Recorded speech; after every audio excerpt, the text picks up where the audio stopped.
साथियों, नमस्कार। आप सभी को हमारे चैनल गोड कबीर में स्वागत एवं अभिनंदन है। साथियों, सवालों की कड़ी में आज हमारा अगला सवाल है, जो ऐसा सवाल है जिसे शब्दों से पिरोना मुश्किल है। आज हम ऐसे महान भाव की हिस्ट्री खोलेंगे जिन्हें आप भी जानते हैं, हम भी जानते हैं। दुनिया के जितने धर्म हैं, जितने मजहब हैं, जितने कृत्य हैं, सारे की सारी लोग उन्हें जानते हैं। आज भी उनका जीवन अदृश्य और अलौकिक है, लेकिन उनकी जीवनी आज भी रहस्य ही बना है। रहस्य बनने के पीछे कारण है क्योंकि वो अद्वितीय महान दार्शनिक, वैज्ञानिक, महात्मा, कवि, साहित्यकार, सामाजिक कार्यकर्ता, जिन भी नामों से आप जानते हैं, शायद आज उन्हीं के बारे में मैं कुछ बताने जा रहा हूँ। साथियों, हमारा सवाल है, कबीर कौन है? कबीर जी कौन थे या कबीर जी कौन है? तो साथियों, पहले एक नज़र डालते हैं इनके जन्म पर। आप सभी को पता होगा, कबीर जी का जन्म सन 1398 ईस्वी में काशी के लहरतारा तालाब में कमल के फूल पर हुआ था। कमल के फूल पर हुआ था। उन्हें एक नीमा और नीरू नामक दो दंपत दुल्हे ने उठा के ले गया, पालन और पोषण किया। इसी में एक और भ्रांतियां हैं। एक और सवाल है कि कबीर जी का कोई माता पिता नहीं थे। कबीर जी किसी विधवा ब्राह्मणी कन्या के द्वारा फेंके गए थे। साथियों, ये दोनों भी है। बताया गया है कबीर जी के माता पिता नीमा और नीरू थे, जो उन्होंने पाला पोषण किया, उनके ये माता पिता थे। साथियों, एक तरफ और देखेंगे कि उसी समय उसी तालाब पर परम संत, परम ज्ञानी, परम विद्वान वैष्णव संत रामानंद जी के महाराज के शिष्य अष्टानंद जी भी इस दृष्टांत को अपनी आंखों से देखा है। उन्होंने अपने गुरु रामानंद जी से जाके कहा कि गुरुवर, इस तालाब पर एक प्रकाश पुंज आई। रामानंद जी कहा, शिष्य, कोई महान विभूति, कोई महान आत्मा धरती पर पैदा हुई है। तो साथियों, ये थे कबीर जी के जन्म। तो साथियों, आगे बढ़ते हैं। कबीर जी के बताए हुए जो शास्त्रों में लिखा है, जो झूठी भ्रांतियां फैलाई गई है, कहते हैं कि कबीर जी के माता पिता नीमा और नीरू थे। जबकि एक तरफ हम देखिए कबीर सागर में धर्मदास जी कबीर साहब से कह रहे हैं कि कबीर दास जी आप कौन थे? तो कबीर साहब कहते हैं कि अब कैसे हम चला आए, ना हमारे माता पिता ना हमारे गृहदासी, दुल्हा दुल्हा सुत आन कहाए, जगत करे मेरे हांसी। अर्थात कबीर जी का कोई माता पिता नहीं है। लेकिन एक तरफ हम पुस्तकों में पढ़ते हैं कि कबीर जी का जन्म काशी के लहरतारा तालाब के कमल फूल पे हुआ और उनको नीमा नीरू दो जोल्हा दंपत लेके गए, उनको पालन पोषण उनको ले गए घर और उनका नाम रखाने के लिए मौलवियों को बुलाए। मौलवी लोग आए उनका नाम रखने के लिए। उन्होंने पूरे उनके जो परंपरा है, जो लीला है, उस आधार पे उनका नाम रखने की कोशिश की। उन्होंने वो पुस्तकें खोली, कुरान शरीफ खोला, हर जगह ही कबीर कबीर कबीर लिखा था। वो लोग सारे चले गए। कबीर जी का नाम आखिर वास्तव में उनको कबीर ही रखना पड़ा, क्योंकि ये कहानी आपको धीरे धीरे आगे समझ में आती जाएगी। जैसे जैसे कहानियों की खुलासा होगी, जैसे जैसे हिस्ट्री आपको समझ में आएगी, वैसे वैसे खुलासा होता जाएगा। तो उनको मजबूरन उनका नाम कबीर रखना पड़ा। बात करते हैं साथियों, आगे थोड़ा सा बढ़ते हैं। मात्र 5 वर्ष की आयु में ही कबीर जी रामानंद जैसे वैष्णव संत, परम ज्ञानी, परम संत महात्मा को 5 वर्ष की आयु में ही निरुत्तर कर दिया, उनके ज्ञान को ज्ञानहीन कर दिया। साथियों, ये थे कबीर जी। मात्र 5 वर्ष की उम्र में ही रामानंद जैसे परम विद्वान, परम ज्ञानी को 5 साल की उम्र में ही निरुत्तर निर्ज्ञान कर दिया। 9 वर्ष की उम्र में कबीर साहब ने गोरखनाथ जैसे परम योगी, परम योगेश्वर, परम सिद्ध साधक। साथियों, आपको बता दूं, इस संसार में 5 योगेश्वर हैं। भगवान शिव, दत्तात्रेय, विष्णु विष्णु श्री कृष्ण और योगी योगेश्वर नाथ। ये 5 महायोगेश्वर हैं इस धरती पर। लेकिन कबीर जी 9 वर्ष की उम्र में योगी गोरखनाथ जैसे महासिद्ध को ज्ञान परास्त कर दिया। साथियों, आगे बढ़ते हैं। काशी के प्रखंड विद्वान, काशी के सर्वज्ञानी सर्वदानंद, जिन्हें सर्वजीत कहा जाता था। हिंदू धर्म के पवित्र जितने भी ग्रंथ हैं, वो अपने एक बैलगाड़ी पर लाद के घूमते थे कि अगर इस संसार में किसी के पास ज्ञान हो तो सर्वदानंद से ज्ञान गोष्ठी करे। कबीर साहब ने उन्हें भी ज्ञान गोष्ठी में उन्हें भी धराशाही कर दिया। अब साथियों, धीरे धीरे आगे बढ़ते हैं।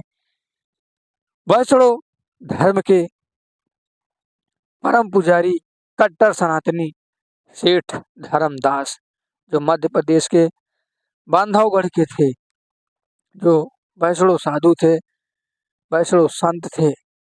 जब कबीर साहब से उनकी ज्ञान गोष्ठी हुई, कबीर साहब ने उन्हें भी धराशाही कर दिए।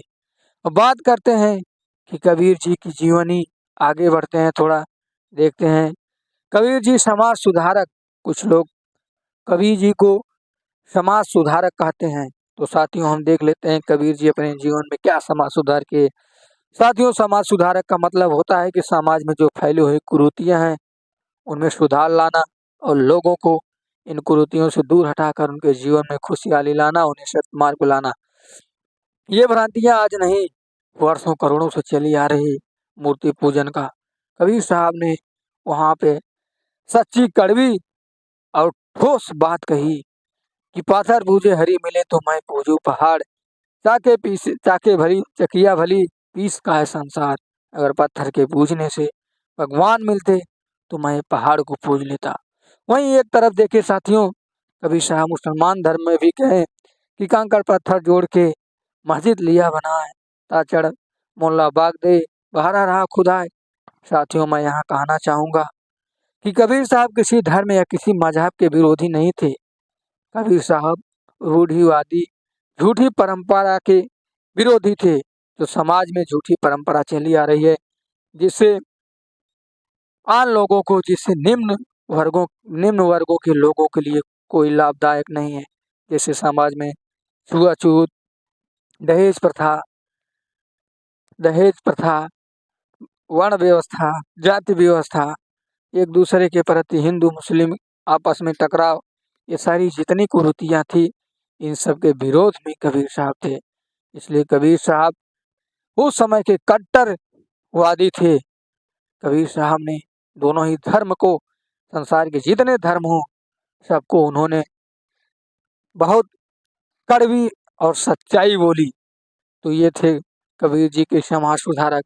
आगे बात करते हैं, क्या कबीर जी साहित्यकार थे? अगर देखें तो साहित्यकार की कवियों में जो भी साहित्यकार लोग हैं, जो भी साहित्यकार का प्रोग्राम होता है, आप देखेंगे सबसे पहले कबीर जी को ही सामने रख के साहित्यकार की जो भी होता है। आज संसार में जितने भी मतांतर हैं, जितने भी धर्म हैं, आप देखिए कबीर साहब की दोहे हर धर्म, हर ग्रंथ में बोले जाते हैं। ये सोचने वाली बात है साथियों कि कबीर जी किसी जाति या किसी धर्म से नहीं थे। कबीर जी कुछ और थे। कबीर जी चाहे हिंदू हो, चाहे मुस्लिम हो, चाहे सिख हो, चाहे ईसाई हो, चाहे जैन हो, चाहे बौद्ध धर्म हो, संसार के जितने धर्म हैं सारे में सारे कबीर साहब की वाणियों का उदाहरण देके लोग समझाते हैं उन्हें। इसलिए जो लोग उन्हें महात्मा मानते हैं, तो उन्हें कहना चाहूँगा कि कबीर साहब सर्वानंद सर्वजीत जैसे ज्ञानी, जिन्हें 4 वेद 18 पुराण के ज्ञाता थे, उन्हें भी 5 मिनट में धराशायी कर दिए। रामानंद जैसे प्रगण्ड विद्वान को कबीर साहब ने उन्हें भी धराशायी कर दिए। गोरखनाथ योगी जैसे परम ज्ञानी, परम साधक को भी कबीर साहब ने धराशाही कर दिए, निरुत्तर कर दिए। निरुत्तर सेठ धर्मदास जैसे ज्ञानी को भी कबीर साहब ने निरुत्तर कर दिए। तो साथियों, जो लोग महात्मा समझते हैं कबीर को, वो समझ गए होंगे कबीर कोई महात्मा नहीं थे। महात्माओं की कैटेगरी अलग होती है, महात्माओं की जीवनी अलग होती है, लेकिन कबीर जी की जीवनी अलग है। साथियों, बात करते हैं कि क्या कबीर जी ऋषि थे? तो साथियों, आप अब ऋषियों की जीवनी पढ़ेंगे। ऋषि लोग जंगलों में जाकर तपस्या करते थे और उनमें सिद्ध और शक्तियां आ जाती थी। अब देखिए ऋषियों की जीवनी, किसी को श्राप देना, किसी को लाभ देना, ऐसे ही उन्होंने अपना जीवन खराब कर दिया और अपनी आत्मरक्षा के लिए उन्होंने हमेशा अस्त्र उठाया और अपनी शक्तियों का दुरुपयोग किया। वहीं तरफ देखते हैं कबीर जी को, 52 कसनी एक पुस्तक है साथियों, आप भी पढ़ सकते हैं। कबीर जी को 52 बार मृत जान से मारने की कोशिश की गई, लेकिन कबीर साहब ने कभी किसी को श्राप या अस्त्र नहीं उठाया। साथियों, कबीर जी का ही नहीं, कबीर जी का ये अद्भुत लीला इतिहास के पन्नों पर आप दर्ज हैं।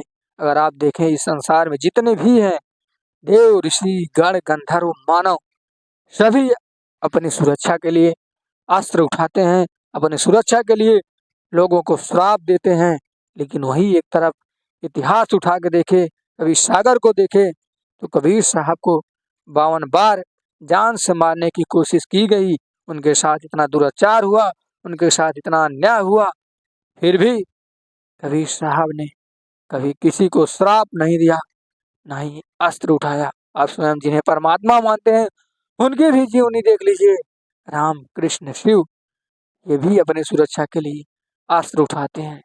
लेकिन कबीर साहब को 52 बार जान से मारने की कोशिश की गई, उन्हें जलती हुई आग में भी जलाया गया, तेल में भी बैठाया गया, कुएं में भी दबाया गया, पागल हाथी से भी मरवाया गया, कोबरा सांप से, शेर से, जितनी भी ये जान से मारने की क्रियाएं हैं, सिकंदर लोदी ने 52 बार कोशिश की, लेकिन एक बार भी सफल नहीं हुआ।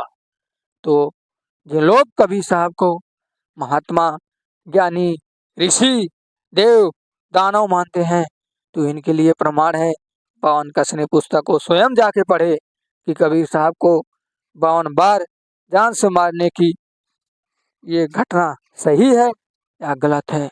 आगे बढ़ते हैं साथियों।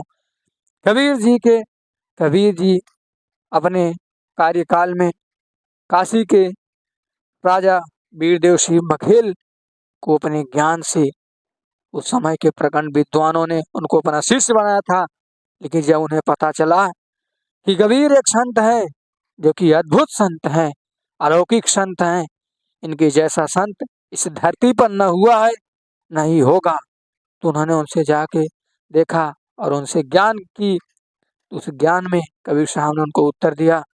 उस उत्तर को सुनकर राजा वीरदेव सिंह बघेल स्वयं और अपनी पत्नी के साथ कबीर देव जी का शिष्य बन गया, कबीर साहब का शिष्य बन गया। आगे बढ़ते हैं साथियों।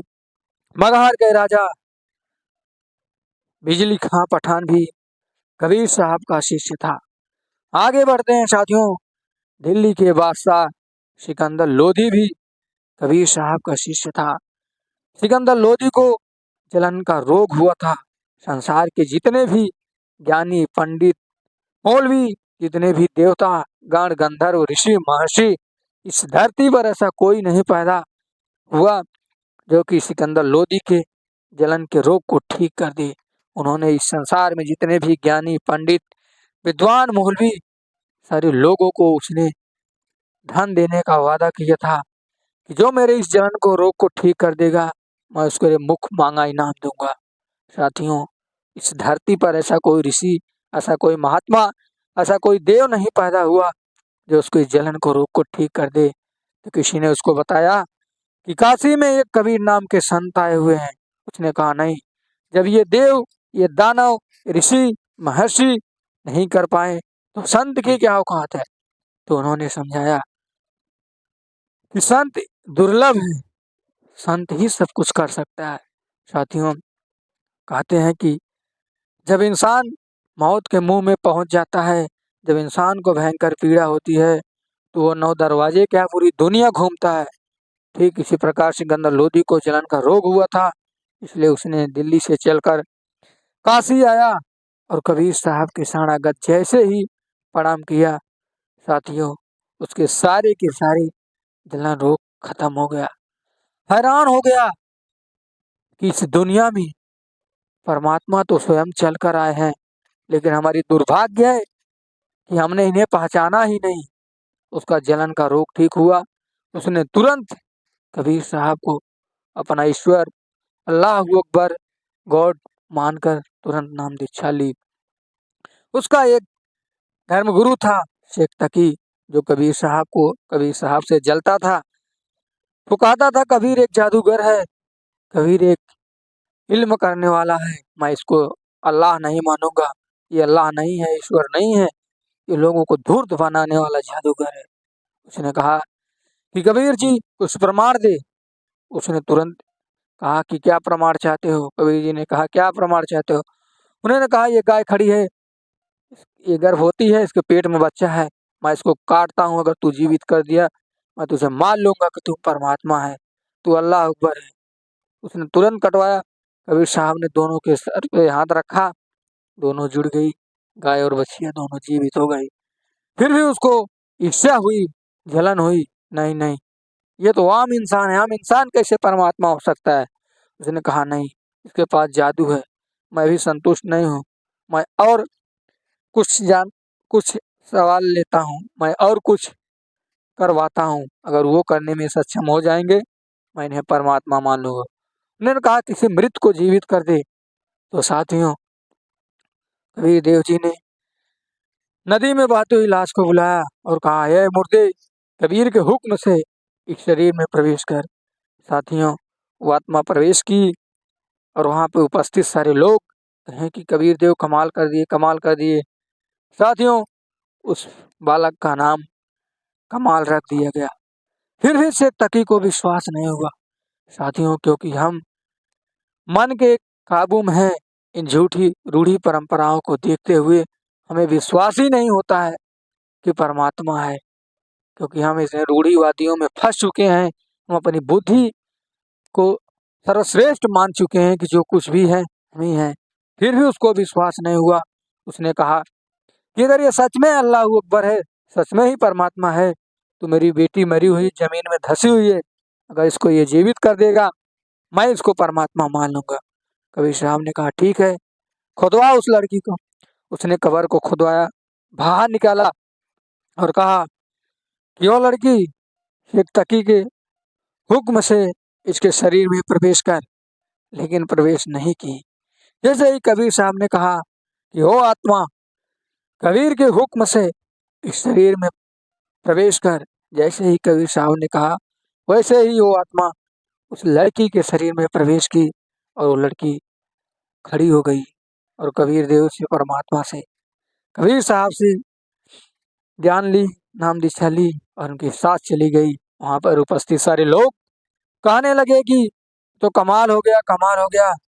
उस लड़की का नाम कमाल हुआ और दोनों ही संसार के माता पिता को छोड़कर कबीर साहब के साथ रहने लगे कि आज से कबीर साहब ही हमारे माता पिता हुए।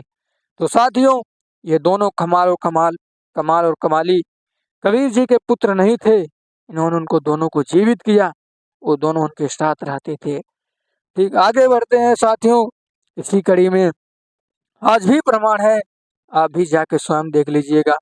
गुजरात में कबीर वट नाम का एक वृक्ष है और एक जगह है, जीवा और दत्ता नाम के दो ब्राह्मण थे। साथियों, वो ब्राह्मण प्रगंड विद्वान और परम ज्ञानी थे। साथियों, आपको पता होगा कि ब्राह्मण परिवार में पैदा होना कितना सौभाग्य है। वो जन्म से ही ब्राह्मण परिवार में पैदा हुए थे। पूजा पाठ करना, यज्ञ करना, हवन करना, तप करना, तीर्थों पे घूमना, ये इनके जन्म का ही कार्य था। इतने प्रखंड विद्वान होने के कारण, लेकिन उन्होंने कभी सुन रखा था कि परमात्मा मौत के मुंह में पहुंचे हुए इंसान को जीवन दान दे सकता है, परमात्मा सूखी हुई डाल को जीवित कर सकता है, परमात्मा मरी हुई वस्तु को भी जीवित कर सकता है? तो ये सवालों उन्होंने सुन रखा था, क्योंकि वो भी कथा थे, वो भी ब्राह्मण परिवार से थे, वो भी कथा कराते थे, वो भी पूजा यज्ञ कराते थे। उन्होंने ऐसे बीतती गई, साथियों उनके मन में विचार आया कि क्या वाकई में इस धरती पे परमात्मा है या नहीं है? अगर परमात्मा है तो दिखता क्यों नहीं? इतने धर्म, इतने मजहब क्यों हो गए? परमात्मा आखिर सच में इस धरती पे है कि नहीं है? उन्होंने कहा, उनकी एक विचार हुई दोनों भाई के जीवा और दत्ता का, कि एक वृक्ष की सूखी टहनी लाए और उसको गाड़ दिए। उन्होंने संसार के जितने भी गुरु हैं, देव हैं, ऋषि हैं, महर्षि हैं, सभी को निमंत्रण दिया कि इस वृक्ष को जो जीवित कर देगा, इसमें जो जीवित कर देगा, इसको लगा देगा, उसी को मैं परमात्मा मान लूंगा।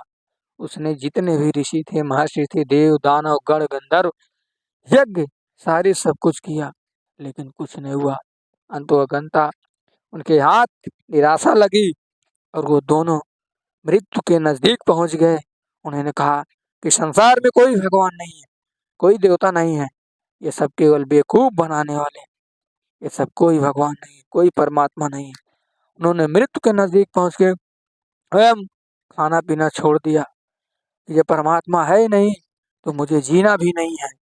साथियों, जिन्होंने अपना पूरा जीवन भक्ति में लगा दिया हो और उनके एक छोटे से काम को नहीं हो रहा है, तो साथियों आप स्वयं सोचिए कि आपको कितना बड़ा दुख होगा, असहनीय पीड़ा होगा, जिसके लिए आपने पूरा जीवन गंवा दिया और एक छोटा सा काम नहीं हो पा रहा है।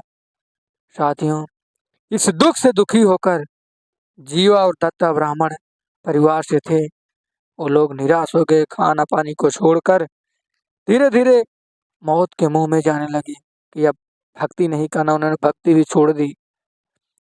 तो कहते हैं परमात्मा को अपने भक्तों से प्यार है, अपना एकमात्र ही हित ऐसी है, वो परमात्मा है जो अपना वास्तविक पिता है। तो कबीर देव जी वहां पर पहुंचे। साथियों, उस वृक्ष में कबीर साहब ने अपने हाथ से एक बर्तन मंगाया पानी का, और उससे भर कर उसमें डाला और वो वृक्ष हरा भरा हो गया। दोनों ने नाम दीक्षा ली, कबीर देव जी से भक्ति की।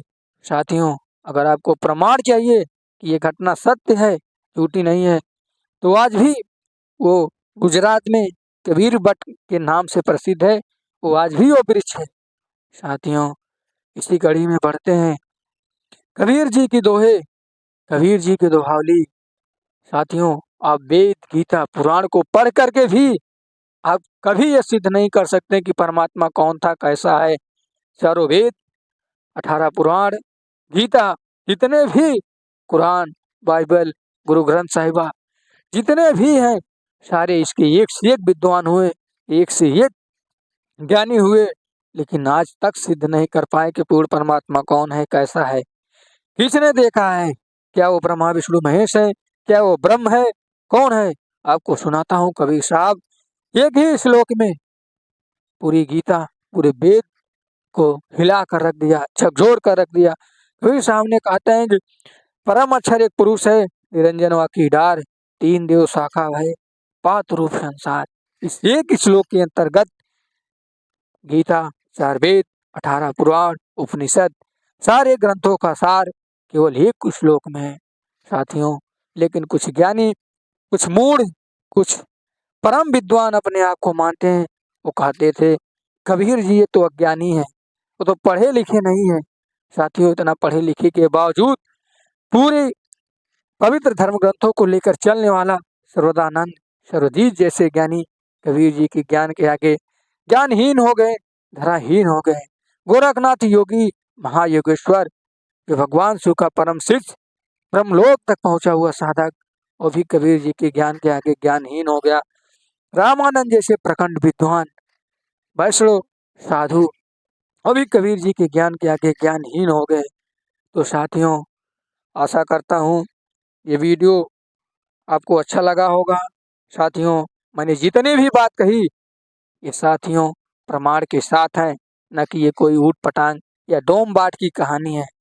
साथियों, जिस प्रकार आप रामचंद्र जी के बारे में जानने के लिए रामायण पढ़ते हैं, भगवान श्री कृष्ण के बारे में जानने के लिए गीता पढ़ते हैं, परमात्मा को जानने के लिए आप वेद पढ़ते हैं, तब इन धर्म ग्रंथों से इन सब की हिस्ट्री पता चलती है। ठीक इसी प्रकार अगर आपको सच में कबीर जी के बारे में पढ़ना है तो आपको कबीर सागर सूक्ष्म वेद जिसे कहते हैं, कबीर सागर को पढ़ना पड़ेगा। तभी आप वास्तव में जान पाएंगे कबीर कौन थे। मैंने आपको सुना दिया, कबीर ना ही संत थे, कबीर ना ही कवि थे, कबीर ना ही महात्मा थे, कबीर ना ही देव थे। कबीर को किसी शब्द से संबोधित नहीं किया जा सकता, क्योंकि कबीर जी की लीलाओं, सारे जितने भी संसार के क्रियाकलाप है, जो सामाजिक सुधार है वो कबीर जी को सामाजिक सुधारक मानता है, जो संत है वो कबीर साहब को संत मानता है, जो महात्मा है वो महात्मा मानता है, जो कवि है वो कवि मानता है, जो दार्शनिक है वो दार्शनिक मानता है, जो वैज्ञानिक है वो वैज्ञानिक मानता है।